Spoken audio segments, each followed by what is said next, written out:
He didn't even look at her like she was human. In front of executives and cameras, he grabbed a boiling cup of coffee and tipped it straight over her head. It burned. It stained. It humiliated. Laughter erupted, loud, cruel, delighted. "You're nothing," he spat, as though degrading a black woman made him more important. Phones were raised, recording every second of his arrogance.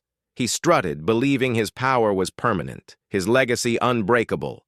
He didn't know the CEO. He just tried to destroy, controlled the empire he was about to lose. In one single sentence. The boiling coffee hit her scalp before the sound of the billionaire's laughter reached her ears. Zaria Hamilton stood perfectly still as the scalding liquid ran down her cheeks, dripping from her chin onto the polished hotel floor. The ballroom froze, forks suspended midair, eyes widening in both shock and sick curiosity. Grant Whitford smirked like he'd accomplished something heroic. "That should teach you not to wander where you don't belong," he announced, voice dripping with supremacy. His friends chuckled. Not because it was funny, but because they were cowards in expensive suits. Zaria ignored the burn.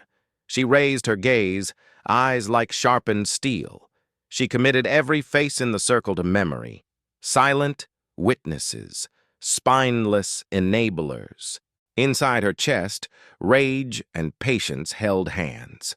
Earlier that morning, Zaria had stood in her private office, not flashy, not towering above the skyline, just efficient. Behind the quiet glass doors, however, she controlled more money and power than everyone in that ballroom combined. Her assistant Mariah entered with determined urgency. "Whitford Capital is sinking," Mariah said. "Their lenders want out. Their board is panicking privately." Zaria nodded once. "And our acquisition deal?" "They're desperate to sign it. It's the only thing keeping them alive." Zaria set her jaw. "Good. Tonight we let him reveal himself." The rage she had buried for 10 long years finally had purpose. Grant Whitford wasn't just a bully. He was the man whose company fired her father when cancer made him slower. No severance, no health insurance continuation, just a security guard escorting a loyal employee out the same service door Grant always thought he deserved. Her father died 3 months later, medical bills unpaid. Grant never noticed or cared. Tonight, he would care. Back in the ballroom, Grant snatched a napkin and wiped his hand on her shoulder, aggression disguised as arrogance. "Clean that up," he ordered, as though she were furniture. Zaria spoke evenly, but each word was a dagger. "Thank you for showing everyone exactly who you are."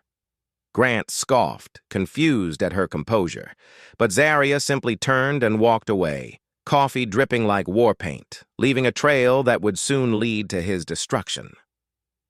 Outside by the curb, she stepped into her car. Her phone exploded with notifications.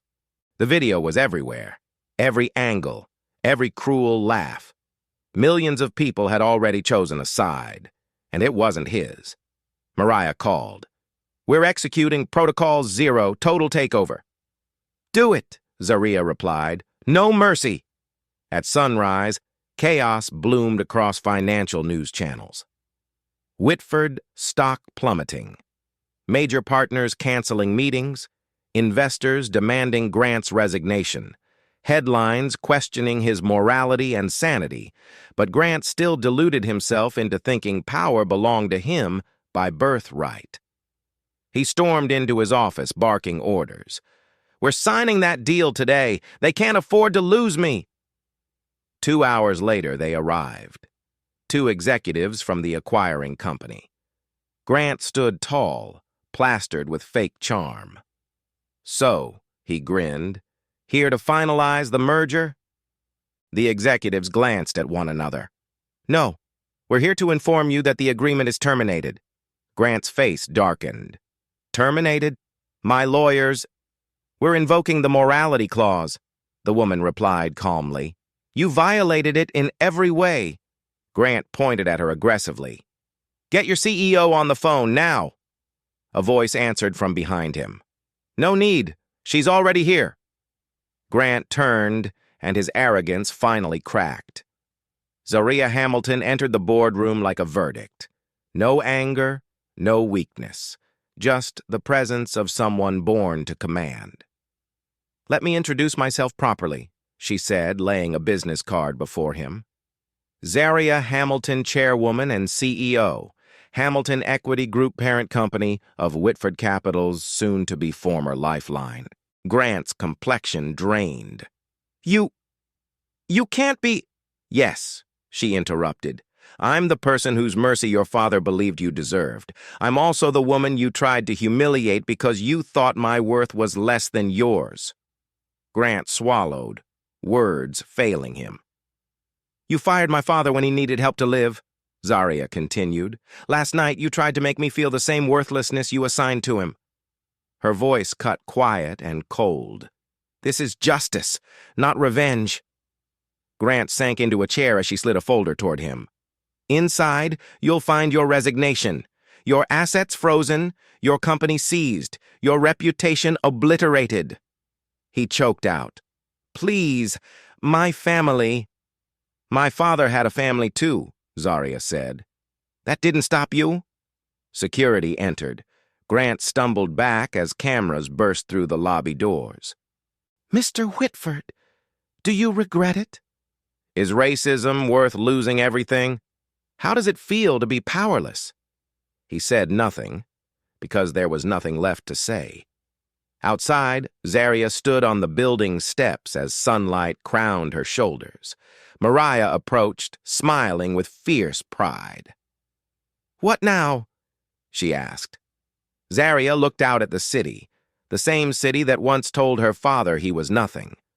"Now we build a world where dignity can't be taken by a man with money," she answered, "and where the powerful learn to fear underestimating us." She didn't need applause. Her victory was written in his downfall. The world had finally seen the truth. Zaria Hamilton never belonged below him. He always belonged beneath her.